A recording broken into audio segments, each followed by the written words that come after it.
You should probably see a therapist is the new smoking will kill you. We know, we get it. And we may even take your platitudes at face value, but it doesn't change the fact that we might be broke right now.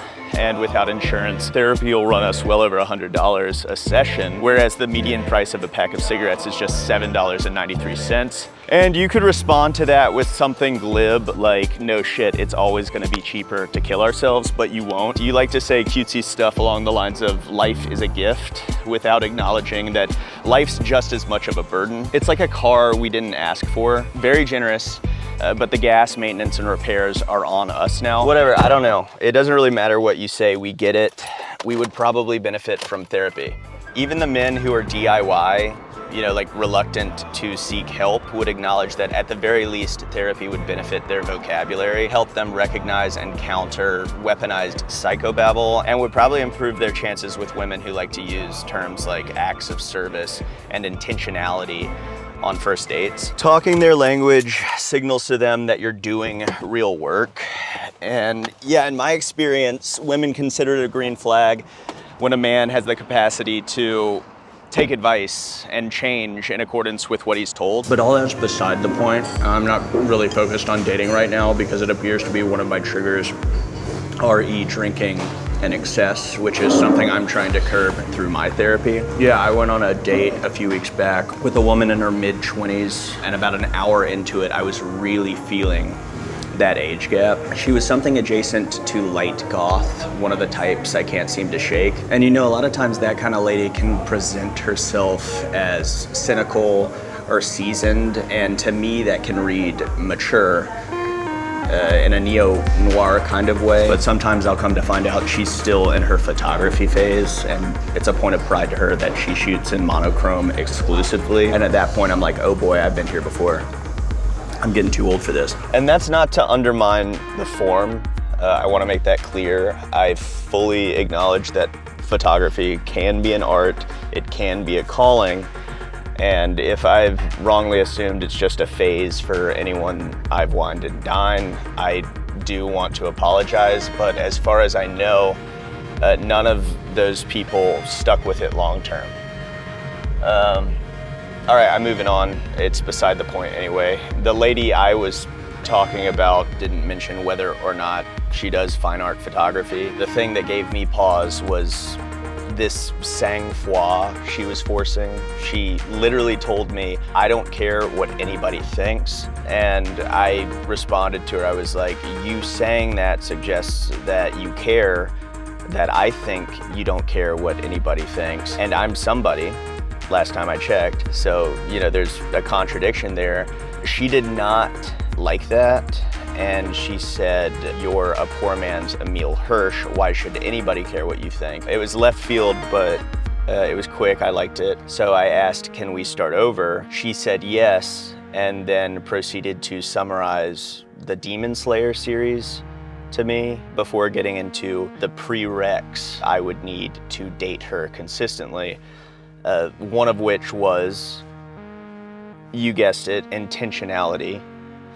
So I ended up intentionally blacking out, so I had a viable excuse not to drive her home. I did check my phone the next morning, and it turns out I did get her an Uber back. You know, I was able to pat myself on the back for that. I'm not a total brute. I do find myself telling a lot of people I'm in therapy. Yeah, I guess if I'm doing this kind of work, I want people to know about it, which is weird. It's a bit out of character for me to own something that's so trendy. I don't know, it feels like I just randomly decided to start wearing Carhartt or something. If you saw my birthday installment, you know I had that intake appointment with the lady who, I'll go ahead and say it, she was lacking in bedside manner, but she did agree to refer me to someone who specializes in insufferable artist types, and she did, but it turns out it's not easy to find one. In my case, someone willing to see me on a week-to-week basis. I don't know whether it's me or my 2-camera setup or my Lume Cube lights, but whatever it is, I'll be honest, it hurts my feelings. I've always felt that I'm, if nothing else, the most interesting person in the room, and I would have thought that therapists would be bending over backwards for a chance to hear whatever's going on in here, but it's whatever. So yeah, the therapist I was initially referred to ended up referring me to another therapist who in turn referred me to one of her cousins who's starting an unlicensed holistic practice out of her 2-bedroom apartment in unincorporated Decatur. And I don't know what Tyreeka's credentials are, but I think I'll stick with her for the time being. If for no other reason than she doesn't seem to feel the need to, foist me onto somebody else. And honestly, I'd feel bad jumping ship so soon. It seems like her operation's getting off to a slow start. In fact, I may be one of her only patients right now by the looks of it, if not the only one. It's either that or I'm VIP because our appointments can run hours over the allotted 1 hour. And yeah, I am obligated to compensate her for that time, but all in all, it's cheaper by the hour than say BetterHelp. In the session before the last one, we explored values, the values of people I admire and the values that I actually live by. I told her that I valued freedom of expression and honesty, and that for the most part, I tend to live by those, especially when I'm sober. She told me I was not being honest, that I wasn't speaking freely, and that I wasn't sober. And I had finished off a Galactic Punch 4 Loco immediately prior to that session, so I felt naked in that moment. I was embarrassed that I was so easy to read, but then I rationalized that she's probably just good at her job, and it made me feel better about enlisting her services. She went on to say that I'm imprisoned by my own brand of expression, that I'm wearing a mask I can't take off, like that white boy from Titanic in that movie. And I was like, I don't recall Leonardo DiCaprio's character being particularly dishonest in Titanic. I also reminded her that pencil and charcoal aren't my medium, I'm a video guy. And she was like, no, the other movie, the one where he has a mask that he can't take off. And I was like, oh, you mean Man in the Iron Mask, the 1998 film adaptation of Alexandre Dumas's final novel in the D'Artagnan romances. And she was like, whatever you say, baby. And then she got up and went to go brew some tea that she has me on. Anyway, I guess she caught on that I was the literary sort, so she asked me to bring in books of authors that I admire to today's session, which I did. James Dickey said that the two things that go along with poetry are alcoholism and suicide. I know a lot of writers, and as far as I know, they all drink but one. Most of them with any bit of talent are drunkards. She told me I should stop reading stuff like that, Charles Bukowski and Hunter S. Thompson in particular. She was like, I don't know whether you're a bona fide alcoholic or just a poser. Say what? I was like, okay, what would you have me read instead? She handed me Their Eyes Were Watching God by Zora Neale Hurston. I told her that I read that in high school. She was like, tough shit, read it again. And then she got up to brew me more of that tea, which, it hadn't occurred to me, but I think it's an herbal laxative. That paired with the chicken shashu I just had has me, do you know where the restrooms are? Huh? Do you know where the restrooms are? Down. Downstairs? Are the restrooms are this way?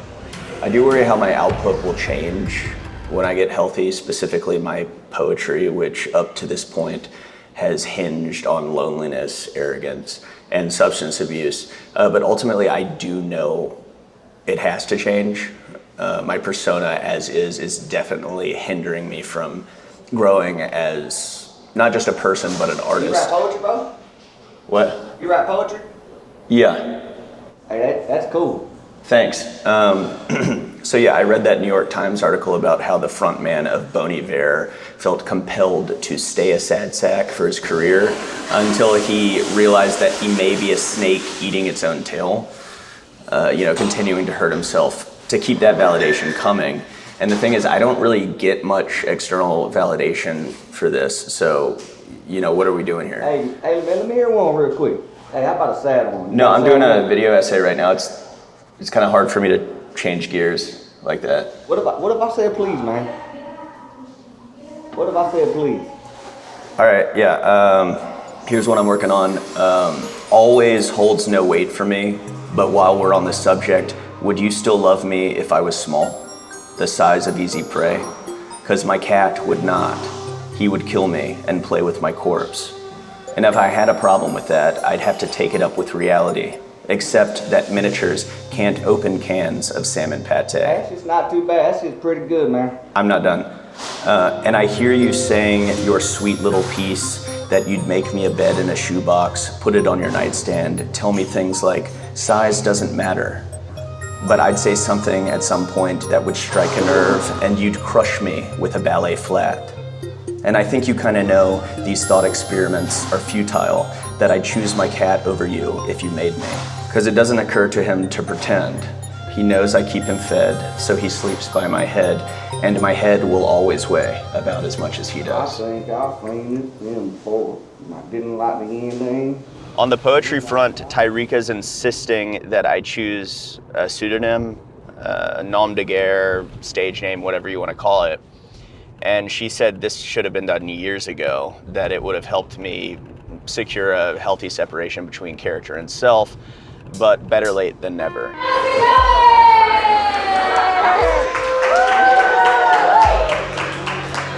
Lysandra, I forgot to tell you that I'm not going by Alex tonight. I'm workshopping a stage name that my therapist assigned to me. She says that it will keep my persona from cannibalizing my entire personality. Unfortunately, she said that I had to choose a name from a list that she provided. I had Tyrese, Tyrone, Taquan. That I shouldn't choose my own because I'd probably paint myself into a corner and go with something nerdy and fantasy-oriented like Arwen or Galadriel. So tonight I'm going by Tyrese. It was the only name on her list that came close to resonating with me. I did voice my concerns that, you know, people might confuse me for the R&B singer, actor, but she said something to the effect of not a chance in hell. Either way, big shoes to fill tonight. So without further ado, this is my first poem as Tyrese McKelvey.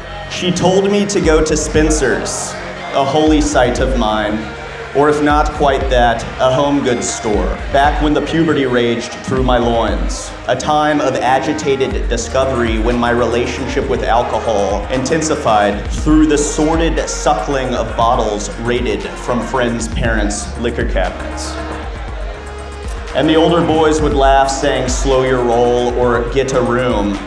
And I had a room some subdivisions over, aglow with black light posters and filled with curios sold here at Spencer's, a place that doesn't get my rocks off as it once did, back when I thought I could find something here, a way to myself.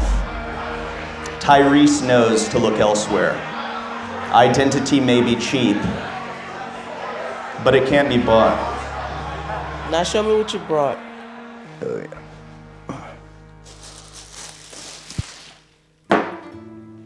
So what does it say about you? I don't know, I like body horror. What if I told you it's mine now? Yours? I mean, you want it? Yes.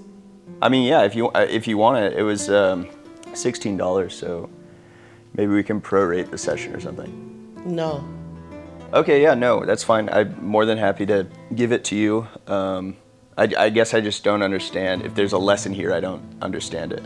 The lesson is you can let go of childish things. Yeah, I guess that's worth $16. Thank you. You're welcome.